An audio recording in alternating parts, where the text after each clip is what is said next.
Good morning all of you. आज का हमारा विषय है भूगोल, अध्याय नंबर 4, कृषि। जैसा कि आप जानते हैं, कृषि भारत के लोगों का मुख्य व्यवसाय है। भारत में अधिकतर जनसंख्या कृषि के ऊपर निर्भर है।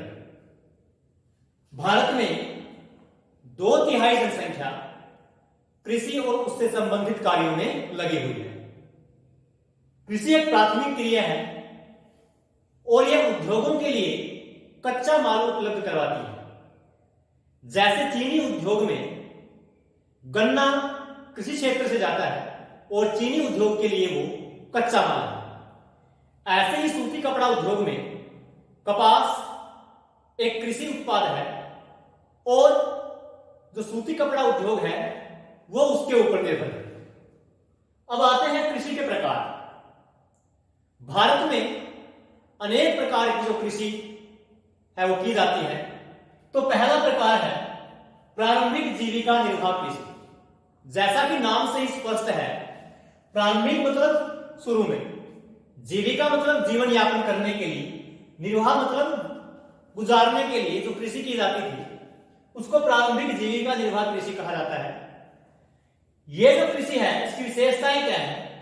भूमि के छोटे टुकड़े पर आदि कृषि औजारों से, मतलब पुराने औजारों से, परिवार या समुदाय की सहायता से, या तो परिवार के सदस्यों की सहायता से या फिर समुदाय की सहायता से खेती की जाती थी। आज भी की जाती है भारत के कुछ हिस्सों में। और ये जो कृषि है वो मानसून के ऊपर निर्भर है। सिंचाई की कोई व्यवस्था नहीं होती है, केवल वर्षा के ऊपर निर्भर है। दूसरा क्या है कि मृदा की प्राकृतिक उपजाऊ शक्ति के ऊपर निर्भर है। किसी प्रकार के रासायनिक खाद का या रासायनिक जो कीटनाशक दवाइयां हैं उनका इस्तेमाल इसके अंदर नहीं होता है। यह पूर्णतः मृदा की प्राकृतिक उपजाऊ शक्ति के ऊपर निर्भर है। आगे क्या है कि इस कृषि को कर्तन दहन प्रणाली कृषि भी कहा जाता है। कर्तन का मतलब होता है काटना, दहन का मतलब होता है जलाना।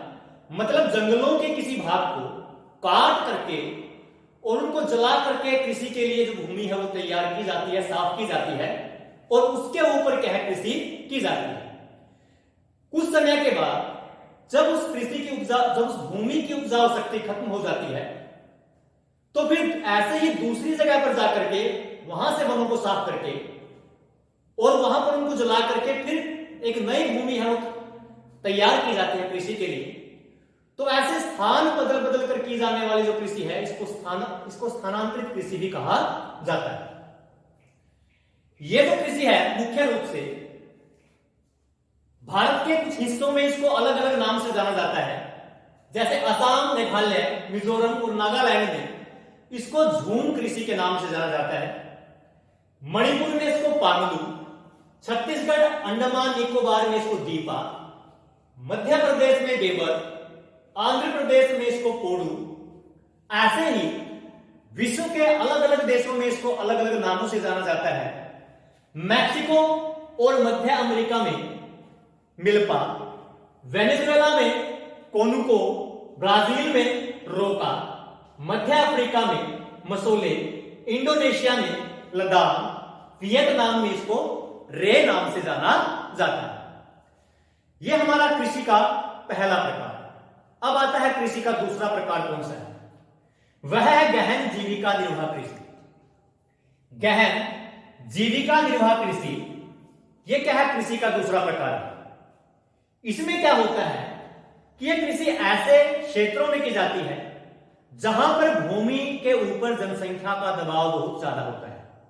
यानी कृषि योग्य जो भूमि है उसकी अपेक्षा जनसंख्या बहुत ज्यादा होती है। तो उस जनसंख्या का भरण पोषण करने के लिए वहां पर खेती की जाती है। तो इस खेती में श्रम गहन कृषि होती है।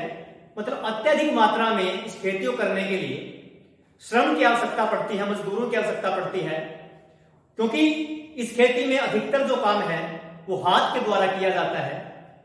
तीसरा क्या है, इस खेती में अत्यधिक मात्रा में जो उत्पादकता है वो पाने के लिए अधिक मात्रा में रासायनिक खाद और सिंचाई के अलग अलग साधनों का इस्तेमाल किया जाता है, जैसे नहरें और कुएं। ये जो कृषि है वो मुख्यतः पंजाब, हरियाणा और पश्चिम बंगाल, ये जो कुछ राज्य हैं जिनके अंदर ये कृषि की जाती है। तो कहने का मतलब क्या है कि जहां पर जनसंख्या का दबाव बहुत ज्यादा है, जनसंख्या बहुत ज्यादा है, वहां पर यह कृषि की जाती है उस पालने के लिए, उसका भरण पोषण करने के लिए। तो इसलिए इस कृषि को गहन जीविका निर्वाह कृषि कहा जाता है।